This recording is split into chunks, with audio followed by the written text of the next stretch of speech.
Okay, we're on. Hey everyone.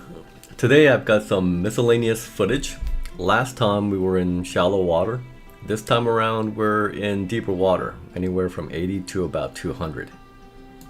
Southern California, having fun.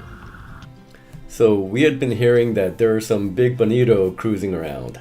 So we're out here doing a little bit of topwater trolling. And as we go, if we see something kind of interesting in the bottom, then we'll stop and make a drop. If you're hunting Bonito, you don't want to be stationary. You want to be trolling and covering ground. So you're trolling something kind of spoonish and kind of silverish. And if you run into them, then they're not going to be shy typically.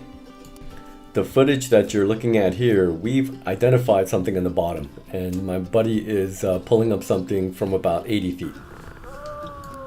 Sandy! I also wanted to assemble some video and pictures about what you might encounter in deeper water.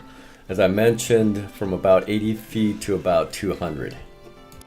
So what you're looking at here is a common scene in Southern California. We're in about 90 feet of water, and there is some school of something kind of hunkered down toward the bottom.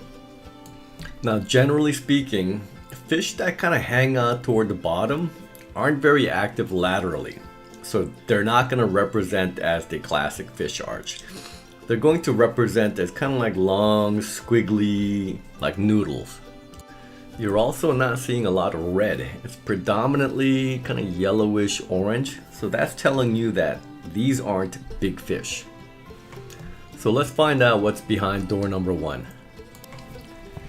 I'm going to drop down a jig that's about 3 ounces. A 3-ounce jig will fall at around 4 or 5 feet per second. Anything lighter will take way too long to get to the bottom, and if there's current, it's going to get pushed around where it's not going to fall on top of the fish. So as you can see, I'm only working the first 10 feet off the bottom. If I don't get bit, then I'll put it right back into freeze pool and send it back down. I'm not going to waste time covering a part of the water column where the fish are not at. So I get picked up here. Now, this is a tough camera angle. We got the sun in our eyes, but I have to be facing this way because I always put the bow of the kayak into the wind. Otherwise, if the wind catches me broadside, it'll push me off the mark. And some of these marks are not very big. So I'm really proactive with the feet. So every few seconds, I'm kind of like kicking with the feet so I can stay on top of the school. So if you guessed ocean whitefish, then winner winner ocean whitefish dinner. These fish are pretty common where I fish, and once you locate them, you can easily pick them off one by one. This one was probably swiping at the lure and got foul hooked. Our next stop is going to be a man-made artificial reef. As you can see, we're in about 120 feet of water, just paddling along, minding our own business. There's absolutely nothing on the bottom. And even the little bumps that you see, those are just the swells talking. The ocean floor is pretty flat. And then the fish finder tells me we're about to arrive, and things begin to change. Right off the bat, there is an immediate step, followed by a fish that's stationary hanging right above that step. And then things begin to get noisier and noisier, if you will, on the graph. The deep red tells you it's a very, very hard substrate.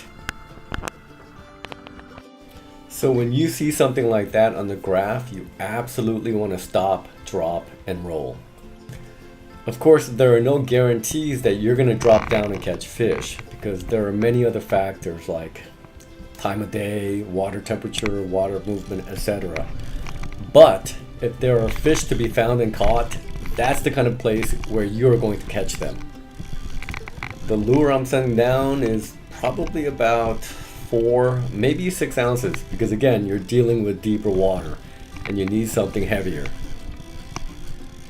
Make sure you keep your line vertical Don't drag your expensive lure sideways across hard red substrate, because if it gets hung up, you're losing it.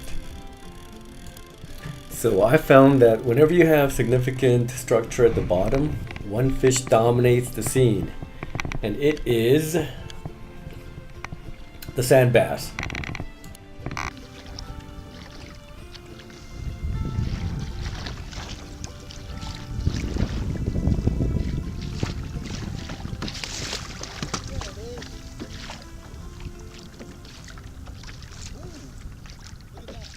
Ooh, big sandy. Nice. Yeah. Give yourself some slack, Jay. Give yourself some slack so that it doesn't pop out in your face. There you go. Nice. Yup. Okay, next we're gonna go see about some rockfish. We're gonna be in about 200 feet of water. So I'm going to change the settings on my fish finder so that I only focus on the first, say like 50 feet off the bottom.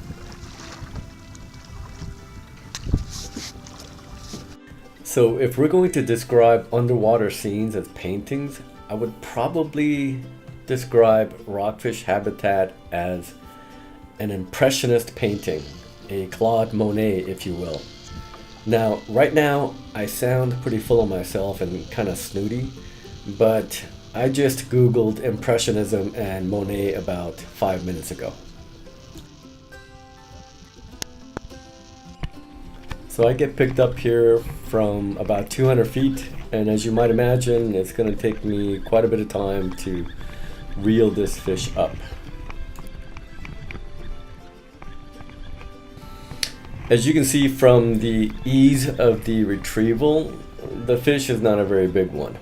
But meanwhile, back at the ranch, I'm turning the boat around because my friend is indeed hooked up to a pretty big fish that's peeling off line.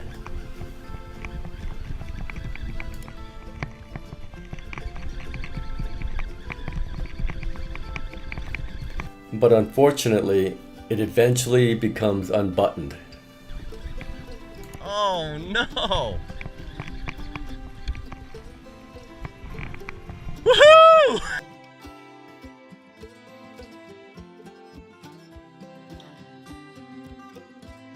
So that's it for now. I'm going to leave you with a nice bonito that we picked up on the troll. 50?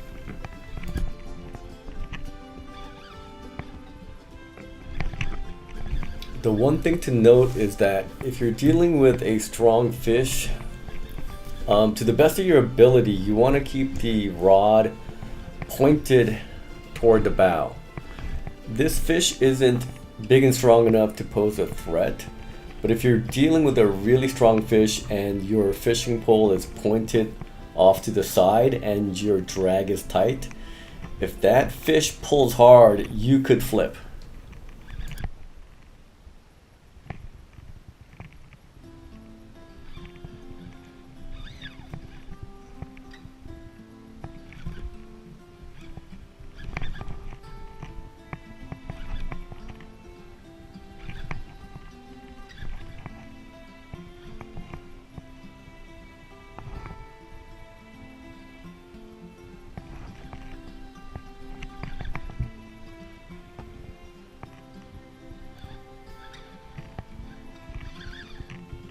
Big bony.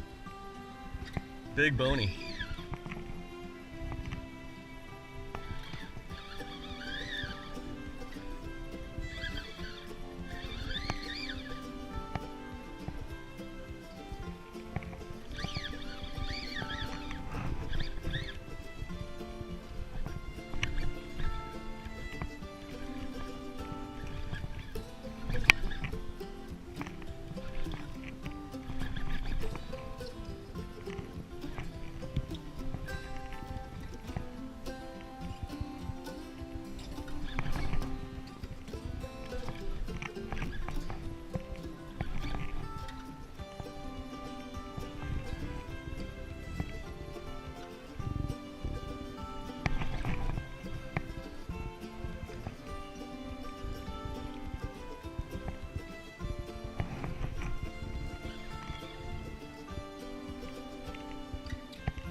Thanks again for dropping by, and good luck out there.